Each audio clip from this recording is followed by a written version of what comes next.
I realize that back home you are considered a doctor. But this is Beverly Hills. And you are not allowed to practice medicine here in Beverly Hills. Especially the way you practice it. Cutting off a person's hair and burying it in the ground overnight to cast a spell on his sickness. Now, Granny, this is it. No more doctoring. How's that? Very good, Chief. Very good indeed. That should stop, Granny. Fine. Now get up there and tell her. Well, you don't think I'm crazy enough to talk to her like that, do you?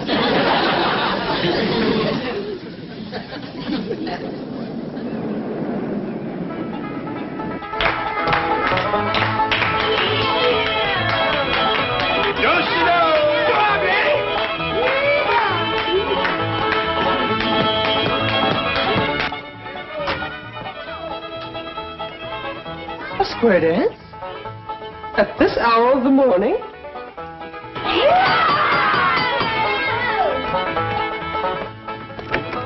Howdy there, Miss Hathaway. Come in. Howdy, Miss Hathaway. Look who's come out here to help us celebrate the holidays. Holiday? What holiday? What holiday? She can't mean that. She better not mean it. Granny, don't get riled up. Miss Jane is just greening us. She knows what day this is. Well, everybody knows what day this is. Oh, I guess it just slipped my mind. You're going to feel like a darn fool when I tell you. It's Possum Day. Remember, Niall? Of course she does. Anybody who disremembers ought to be stood up against the wall and shot. Granny, it just slipped her mind for a minute. It'd come back to her when she got downtown seeing the parade. Sure it would. Boy, I can't wait to see that parade. What time do they hold the Possum Day parade out here? Hey, I got a swell idea. We can watch it from Mr. Drysdale's office at the bank. Yeah, it looks right down on the main street. You get a good look at the possum jugglers. Yeah, that's the fellow. We got a good one back home. He can juggle 3 live possums in the air at the same time, whilst the 4th sits on his head and waves a little flag. How about it, Miss Jane? Can we watch the Possum Day parade from Mr. Drysdale's window? Oh, well, I'm afraid not. Of course not. What's the matter with me? They wouldn't have their banks open on Possum Day. Well, we could just leave early and get good places, couldn't we, Miss Jane? And until then, we're going to have us a hoedown. Come on, Miss Jane. I'm afraid I haven't time now. You see, I really came to deliver a message for Granny. Who from? Mr. Drysdale. I reckon he wants to thank you for curing him of his sickness. Well, it did take a heap out of me, Jed, throwing them spells. What's the message? Well, Mr. Drysdale says to tell you... Yes? Well... He says, Happy Possum Day!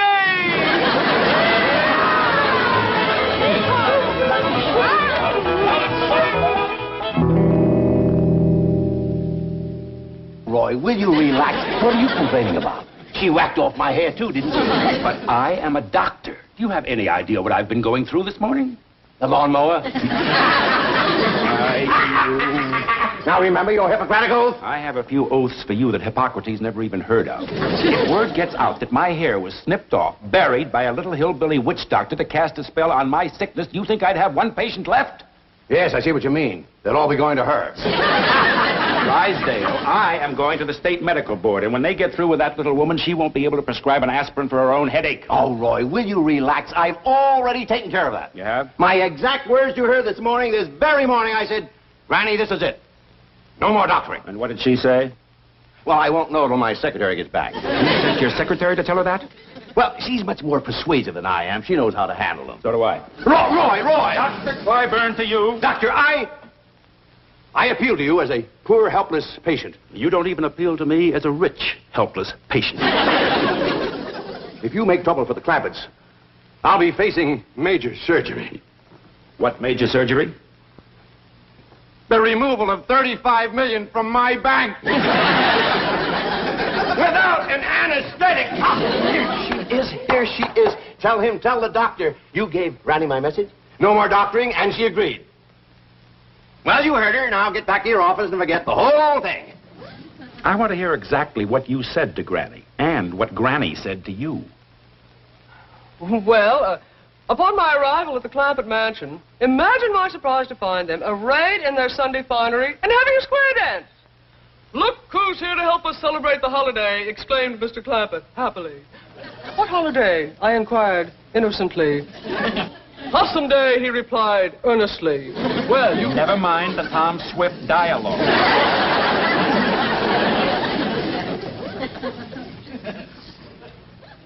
Did you tell Granny to stop practicing medicine? Well, not in those words, no. No, she said it in much stronger language. Tell me. And without the adverbs, please. I am a busy man. I still have a medical practice, as long as I keep my hat on. Now, what happened? Chief, are you going to allow him to treat me this way? No, I'll do it. Now, what happened? Well, they kept asking if they could watch the Possum Day parade from your window here. That does it. Doc, listen. You listen. That little woman is a menace to the health of this community. She is going to celebrate Possum Day in the clink. Possum Day?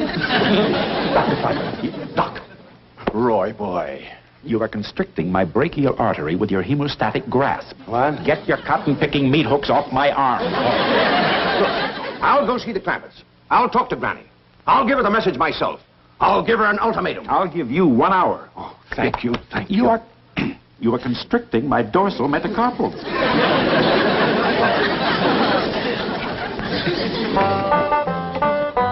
What all you got in here, Granny? Oh, just a few victuals to nibble at the parade. Any baked possum? Of course not. Don't you listen to him, Wendell. Jethro, you know it's getting low to eat possum on Possum Day. Oh, I was only spoofing, Uncle Jed. You know, maybe we don't need this little ladder at all. Find a good place to park the truck, and we could watch the whole parade right from the truck. I got a dandy place to park. Whereabouts, Jethro? Right smack dab in front of Mr. Drysdale's bank. Sure that's all right? Well, sure, Uncle Jed. A policeman, he gave me a ticket and said it was for parking there. Doggies, that was mighty friendly of you. I hope you thanked him properly. Sure did, Granny. Why, he said he was just giving me a $5 ticket this time, but next time he's going to give me a $10 ticket. Always remember that, Jethro. Folks appreciate politeness, especially in a young'un.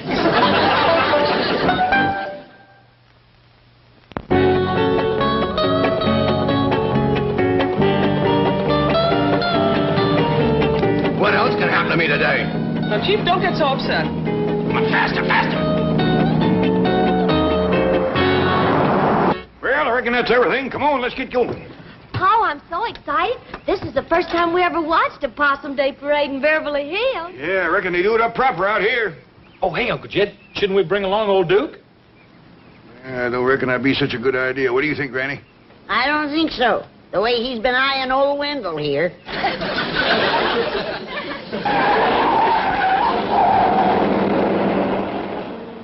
It's Miss Jane and Mr. Drysdale. I reckon they's going to join us for the parade. Wait! Wait! Oh, thank goodness we caught you. Get in. Where are you going? We're gonna watch the Possum Day parade from your bank. Well, I'm afraid there's not... Granny, Mr. Drysdale has something very important to discuss with you. Well, can he wait till after the parade? Yeah, we don't want to miss the possum juggler. That's the best part of the parade. But there isn't going to be... I believe the medical crisis can't wait, not even for 1 hour. Oh, yes. Granny, may I speak to you alone? Oh, yes, you go on inside. I'll be right in.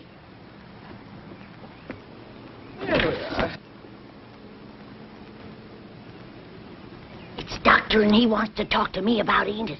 That's right, Granny. No wonder he didn't want to talk out here. We ain't gonna be late for the parade, are we? No, Ellie. But the morning's going fast. In all the history of Beverly Hills, there has never been a Possum Day parade in the morning. What's the trouble? Granny, I don't know exactly how to say this. I hope you won't be upset. Now, when you've been a doctor as long as I have, there's nothing you haven't heard. Say, that does look a little raggedy, doesn't it? You better come on out and let me whip you up a poultice for your head. No, please. No more medicine, especially not today. Mr. Drysdale, a doctor's duty never stops, even on Possum Day. Granny, that's what I'm here to talk to you about. You see, cutting off a person's hair and burying it in the ground to cast a spell is not the approved method of practicing medicine here in Beverly Hills. I don't like it myself. But not having the proper medicine, I had to make do with old-timey ways. But I got enough for a poultice for you. No, Granny, I'm sorry. You'd like to have your hair back, wouldn't you? Well, not after it's been in the ground overnight, no. I mean to grow back.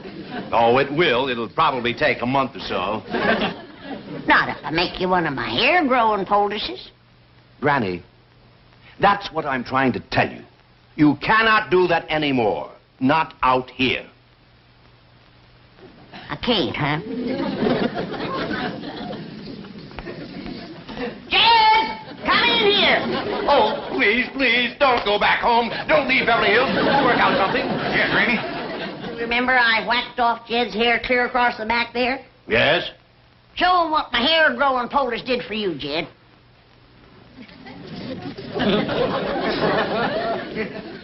It's a mite ragged. It ain't been trimmed yet. Why, that's impossible. You can't grow hair like that overnight. Ow! It's real. It's actually growing right out of his scalp. That's what Granny's poultice does. It just draws the hair right up to your hind. Kept yours on a mite too long, didn't you, Jed? Yeah, Nora slept in it. It's a miracle. Come on. I'll whip you up one. Granny, how did you discover this hair-growing poultice? Oh, that goes way back to my great-great-great-granny. You see, in her day, they had considerable trouble with the Indians.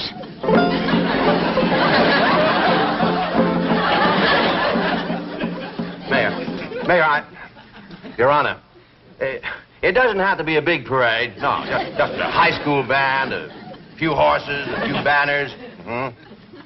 My secretary's looking for a possum juggler. He's a possum juggler.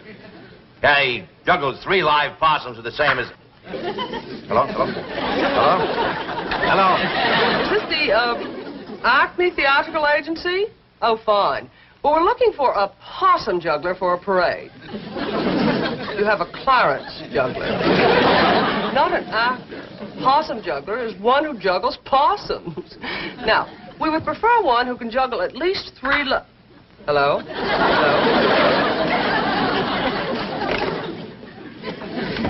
Oh, Dr. Clyburn, what a pleasant surprise. What's that? Oh, muscle spasm. That's what I meant by pleasant surprise. I was afraid I'd have to hobble all the way to your office. Don't do that. It might get worse. Here, let me see your foot. Oh.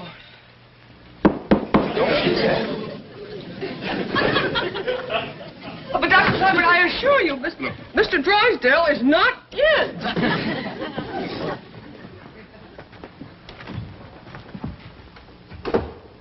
See? Told you. Not here. I wish I could stay out of my office.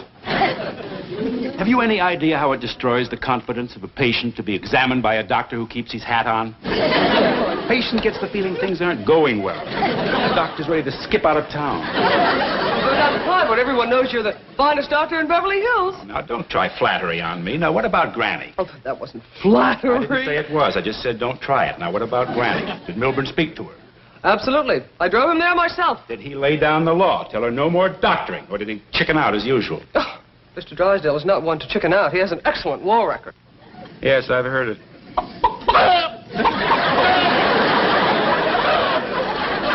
I resent that, Clyburn. I'll have you know I was decorated. Yes, and I see you're still wearing it. What is that? What? Oh, this. Well, my head was cold. I presume that's why you were hiding under the desk? As a matter of fact, it is. Now, I'm busy. Get going. What about Granny? I took care of Granny. I want the truth. What shall I do, swear in my honor as a banker? No, I want the truth. You don't have to worry about Granny. Now, go back to your own office. I'm busy. Well, I am running late. But if I hear as much as one rumor about Granny... Oh, howdy there. Hey, they's both here, Granny. Ain't this a stroke of luck? First we find the bank open so we can watch the parade from the window, and now here's Mr. Clyburn. I'm going to send your hair-growing poultice over by Miss Jane. Hair-growing poultice? Say, yours is coming along just fine. I I made yours a mite looser because I didn't know just when you were going to use it. So you're still making medicine? I'm a doctor, ain't I? Better run along, Roy. Your patients are waiting. Oh, no. No, no. Oh, no. This is much more important. You heard him. Poultice him, Jethro. Yeah, Granny. Please, wait. Wait. Better fetch a towel or that man's gonna have an awful hairy forehead.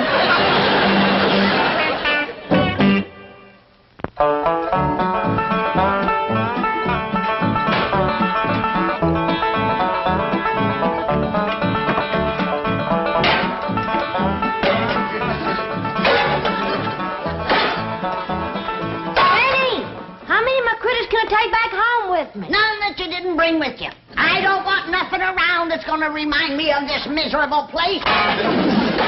Well, how about my skunk? He won't take up no room. Leave him here.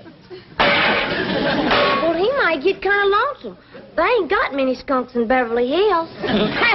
There's plenty of the two-legged kind. Like that ungrateful, good-for-nothing Clyburn feller.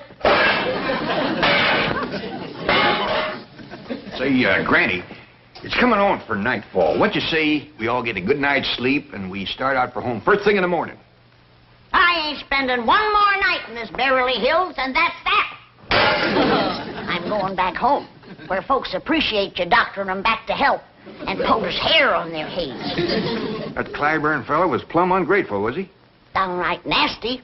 Why, he's claiming that he wasn't even sick when he came here yesterday. He says that Jethro put him to bed against his will. Why, he's even claiming that he's Mr. Drysdale's doctor. You don't say. I cured them both. Now he's wanting all the credit. Granny, let him have the credit. It ain't that, Jed. But it's the meanness of the man. Why, he yanked my poultice off his head and throwed it out the window. Then he poked his finger in my face, and he says he's gonna get after me with a doctor's board. What's a doctor's board? I don't know. But it must be big. He says 4 doctors sat on it. That's when Jethro came in. Right, Jethro? Yes, sir, Uncle Jed. I said, you take a board to my granny, and I bust it over your head. I don't care how many doctors is sitting on it. Well, I reckon you was considerable provoked to see that. I was pretty provoked myself waiting outside. Why, what happened to you? Well, as you know, this policeman give Jethro here a ticket for parking in front of the bank. A $5 ticket. Well, when a policeman come by and tried to give me another ticket, I said, no, thank you, we already got one. It's all the same to you, I'll take the money. Well, he commenced to mean-mouthing me, and I said, now, hold on there. If that's the way you're going to be, we won't take your money or your ticket. What did he say to that? He asked me if I want to come down to the station with him, and I said, no, I don't want to miss a Possum Day parade. Well, what did he say to that? He said there wasn't no Possum Day. No Possum Day? That's what he said. These folks don't appreciate nothing out here. Jethro, you call Mr. Drysdale at his bank, and you tell him to send over your Uncle Jed's $35 million right away. We want to take it with us. Yes, Granny. And none of that paper stuff. We want real money. Silver. But, Jethro, listen to me. There is a Possum Day, and there will be a parade. Mr. Drysdale's working on it right now. All right, Mayor. Now, look, how about this? A couple of elephants, calliope, a few lousy balloons. Is that too much to ask? Now, suppose we put your name on the balloon. Election's coming up, you know. But, Jethro, please, you can't leave tonight. Oh, let me talk to Granny. All right. One small elephant, few balloons, and a possum juggler. Possum juggler. But Granny, $35 million in cash. You can't possibly. You want it in what? Nickels, dimes, and quarters. Hello? Hello? Hello? Granny? Hello? Hello? Well, the Possum Day parade's all arranged. First thing tomorrow morning. Let's see, we're going to have an elephant. Too late, Chief. The Clappets are leaving. No. Tonight. No! And taking their money. No! Thought I'd drop by on my way to the medical board. They'll have my report in case Granny tries to practice medicine again. How many doctors did you say were on that board? 4, all top men. Well, you're gonna need all 4! Oh, Chief, remember you're a bank president. Allow me to hit him! What's the matter with you two? Look, Milburn, aren't you content just to look like an idiot? You have to act like one, too. And will you take off that silly-looking baby bonnet? Hair. Chief, you've got hair. Hair where? Of all places, on your head. Granny's poultice. It works. Look who has hair. And who has it? It is a medical impossibility to so stimulate the cranial integument as to produce in a few short hours more than a microscopic filamentous outgrowth of modified epidermic tissue known as hair. She did it. That little hillbilly witch doctor did it. Well, Chief, grab your coat and get your hat. There's still time to stop them. 8 years Harvard Medical School. 2 years internship. 20 years practice. 30 years of accumulated scientific knowledge. Right down the old tube. Now, wait! I'm going with you. I want a poultice! I won't do it in that stack. Please, Granny, I need my hair. You can't refuse me. You're my doctor. Hey, Granny, guess what? They do have Possum Day out here. They just celebrate one day later than we do. Yeah, and they're going to have a parade tomorrow morning. And Mr. Drysdale and Miss Jane say we can all be in it. And them too. We might even let him in it. I played bass drum in the Harvard band. I was once a drum majorette. It would be a bit of a shame to have him march in the Possum Day parade looking like that. Yes, it would. All right. I'll make you a poultice and you can sleep in it tonight. Thank you.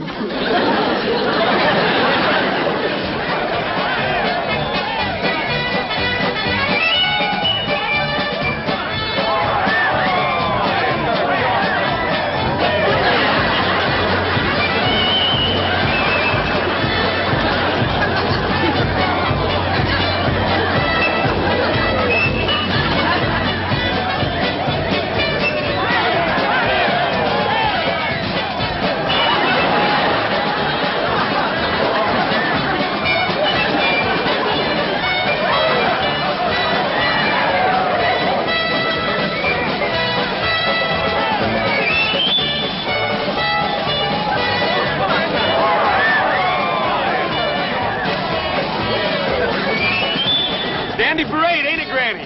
All except the possum juggler, sorriest I ever seen. Well, she's doing the best she can.